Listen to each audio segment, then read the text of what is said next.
ભરૂચ જિલ્લા પંચાયતના નવા પ્રમુખ ડિમ્પલબેન રાજ અને ઉપપ્રમુખ અજીતભાઈ વસાવાએ પદભાર સંભાળ્યો હતો। ભરૂચ જિલ્લા પંચાયતમાં પ્રમુખ તરીકે ડિમ્પલબેન રાજ અને ઉપપ્રમુખ તરીકે અજીતભાઈ વસાવાની સમિતિ વરણી કરવામાં આવી હતી।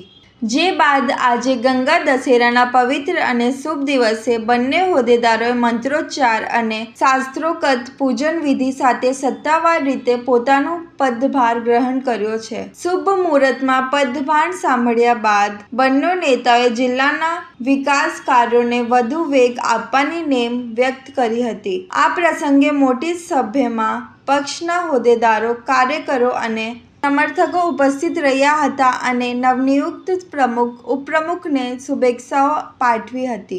અહીંયા ઉપસ્થિત સર્વને મારા નમસ્કાર। આજ રોજ ગંગા દશહરાના પાવન પર્વ નિમિત્તે ભરૂચ જિલ્લા પંચાયતના પ્રમુખ તરીકે ચાર્જ લીધો છે। તે માટે હું જિલ્લાના તમામ નાગરિકોની સુખાકારી માટે, સુવિધા માટે અને જિલ્લાના સર્વાંગી વિકાસ માટે જિલ્લા પંચાયતના સદસ્યો સાથે મળીને કામ કરીશું।